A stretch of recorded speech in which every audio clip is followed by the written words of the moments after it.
But this will be a very interesting matchup because I know Sonido, he's one of the more aggressive snakes, and that's like just the playstyle he like has always tended to gravitate towards. And what's going to be interesting is to see how Larin can combat the pace and see if he can slow Sonido down. Because if you can slow Sonido down, then it's like you have a chance. But if he's just like running everywhere, controlling the pace, mixing you up, getting all these grabs and combos, and it's going to be.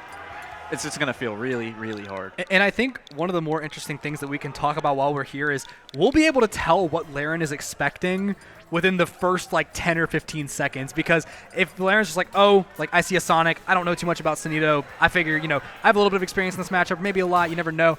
I just figured this is how they're going to play, and they're going to, stay on their side of the stage, right? Do their thing. But then Sonido might just run at him and completely throw him off his pace, and he'll have to adapt. Yeah. So it's going to be an interesting one. We'll definitely see. And I'm sure Sonido probably has Snake experience from, Scat. For sure, yeah. I'm not sure of any other Snakes in Georgia. I don't know.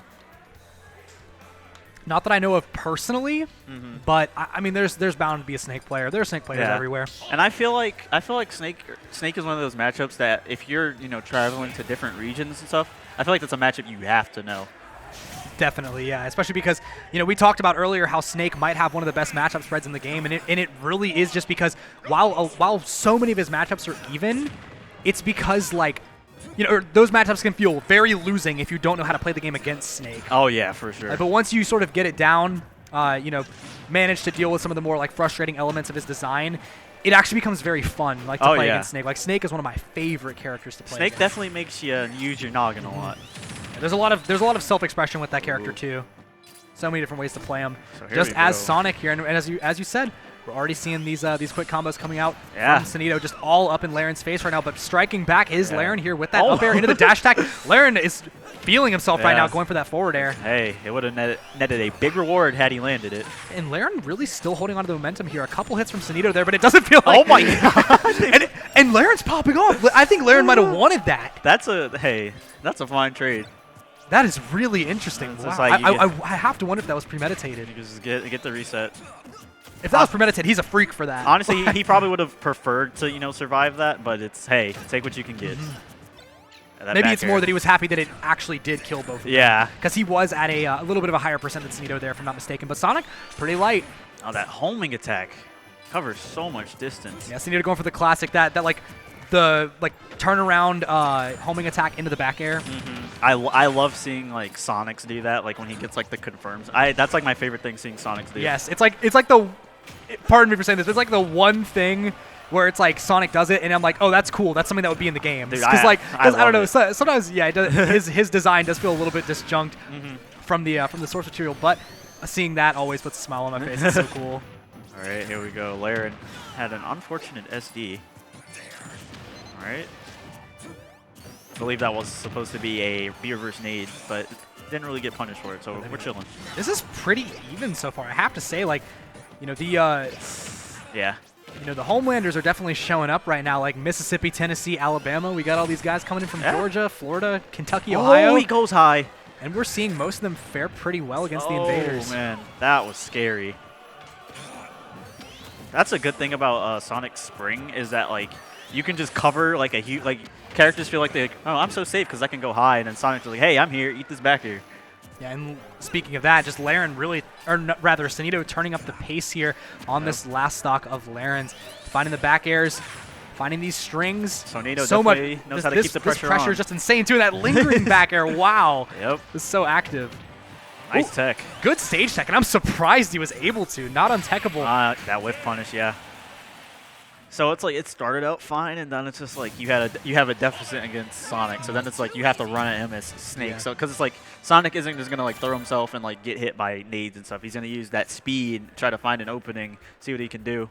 And it also does feel like we sort of saw Sonido find out how to like overwhelm Larin in the latter half of that game. Oh yeah, that was you were definitely seeing him play the matchup the way he likes to play, which is just like pressuring you constantly, making you feel scared, questioning what you do. I thought it was game when we had Sonido like meet Larin up in the air with the spring. Oh yeah. Yeah, and this was that unfortunate SD.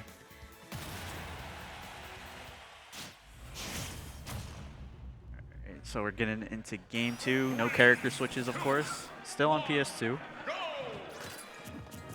Yeah, I don't really know if there's much that stage can do for Larin here, because even if he wants more space, he's going to have to go to most likely Town and City, where your typical confirms are going to be killing later, and Sonidos are definitely going to be killing earlier. Those back airs are just a menace on Town and City. Oh yeah, and that forward air from Ledge from Sonic is so good. Are you dead here? No. And knowing Sonido definitely has the knowledge to go ahead and ban Kalos against Snake, because that is definitely one of the stronger stages for Snake, especially in tournament, because it can just get so nerve-wracking with how long he can survive on that stage, and the space that it provides. Yes, sir. All right, so now Larin doesn't want to run at Sonic, because Snake is not going to be able to just straight up catch Sonic. It's going to be really hard. Up tilt trading with Nade, getting that back air double. Double back air, yeah. Sonido just recognizing that Larin probably will pull grenade there and doesn't even mind taking the trade. Just wants to further this lead. No back air there for Larin. I can't believe that wasn't still active. What? Ooh, yep, that is what I was talking about game 1. I was like, characters like Rob and Snake feel like they can just like go high. Oh no. Oh my god. This is insane. Wait, he's still in disadvantage. Jesus Christ. He was turned around there and wasn't able to... Oh, okay. Man. Sonido had to cool it. He had to cool it there. Oh, and I love that. He just comes out. He's like, well, let's just pretend that killed me. I'll just have some gosh, he just gets smothered. That was so interesting. Larin's back air actually made contact with the grenade there, but not with Snake's shield. I've never seen that before. Yeah, sometimes you have those interactions where it's like you touch the shield and you like barely miss the nade. Let's see. Larin still in it. Back air. Oh, yeah. I do appreciate the awareness there from Sonido, recognizing that the grenade was about to explode and that he immediately had to go for the throw there. Yeah, and he went for a long throw, too, so it's just like he wouldn't get invincibility. hurt. But, I love like the snapping noise that like Sonic up air makes. I love it, too. Very satisfying up air. Good aggressive back air to come back on stage from Larin. Oh, didn't turn it around. Ooh, and I think that actually could have been a confirm there had he gotten the up tilt or converted into the up air sooner. But again, his Nikita, or rather his Cypher is turned around. Something that caused him so much grief in that second stock.